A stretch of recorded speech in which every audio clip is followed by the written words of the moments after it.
If you've ever looked at a car and thought, I can afford the payment, you're not crazy.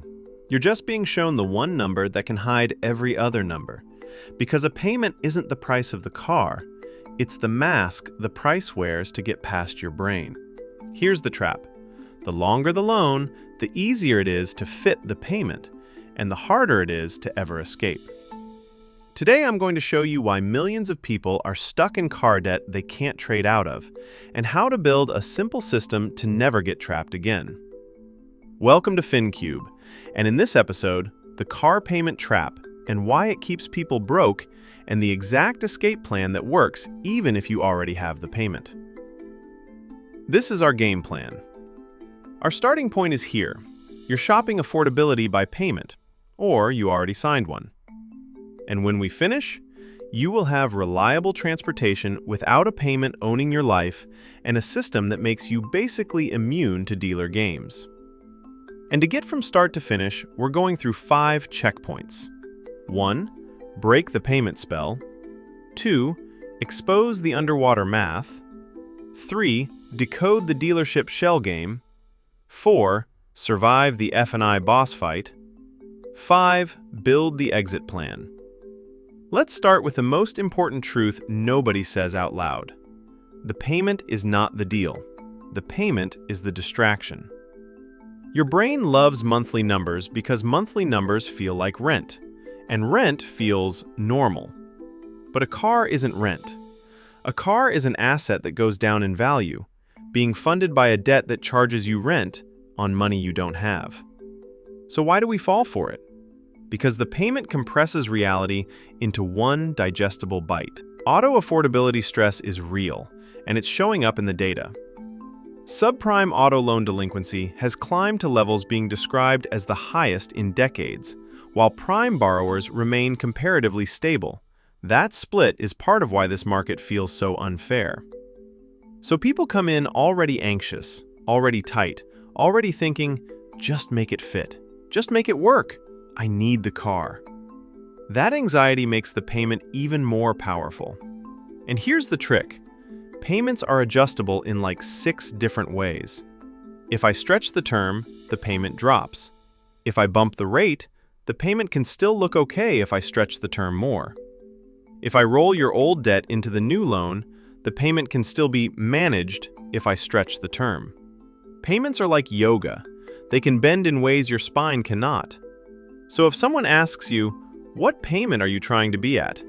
That's not a friendly budgeting question, that's a trap-setting question. Because the moment you answer it, you hand them the steering wheel for the entire deal. And that's checkpoint 1 complete. The payment spell is broken. Now we go under the hood of what keeps people trapped even when they try to trade down. And before anyone says, okay, but what am I supposed to do, bike to work? No. This isn't anti-car, this is anti-trap. You don't need to be perfect. You need to stop negotiating while blindfolded. Which brings us to the monster under the bed, negative equity. Negative equity is when you owe more than the car is worth.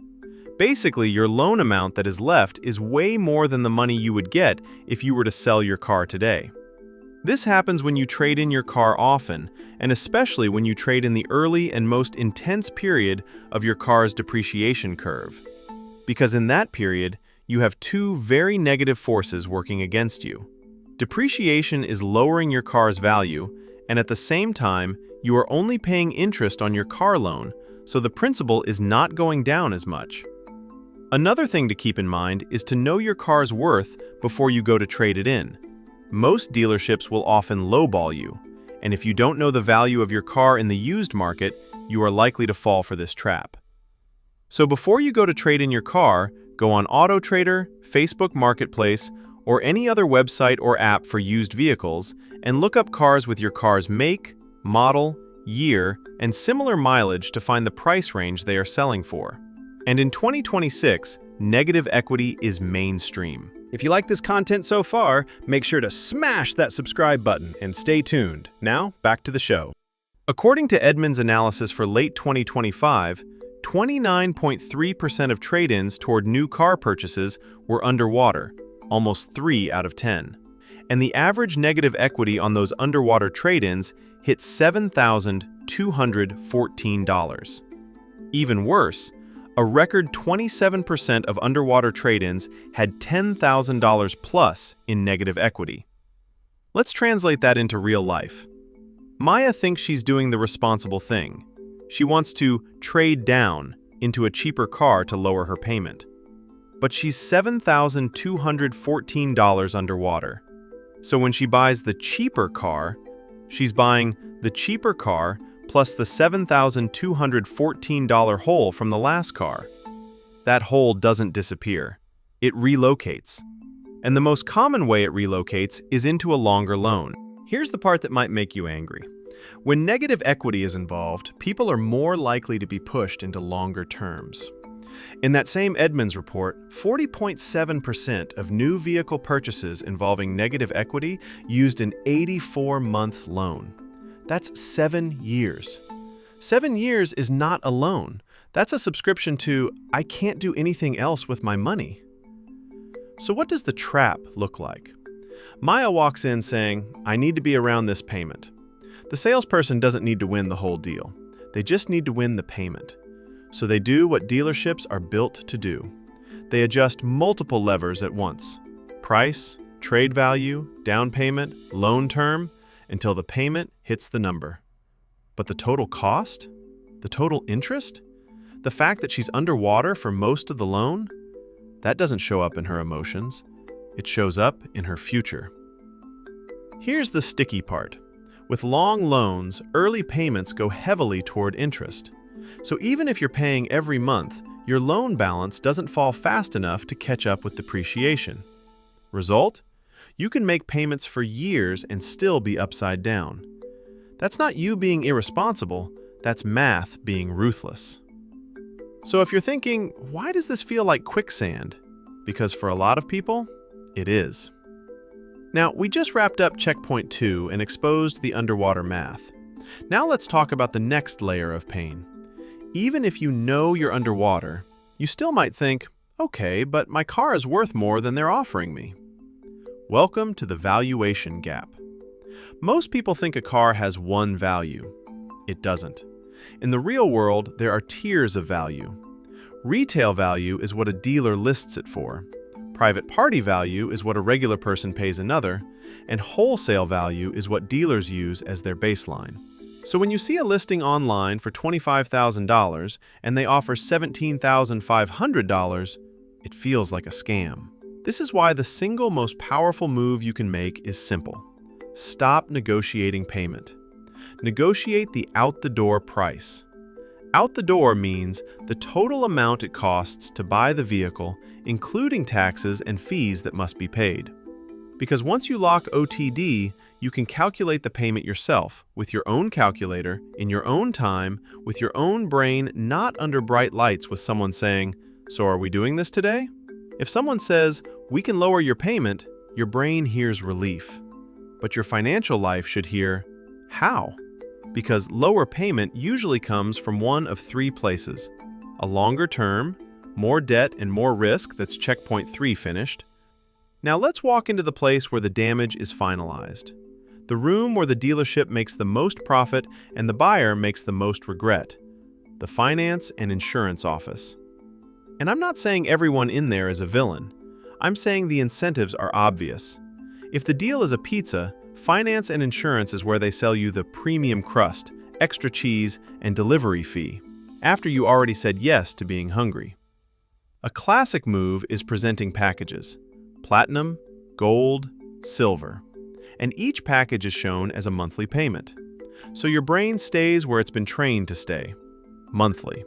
Instead of thinking, do I want this product? You think, can I afford this payment?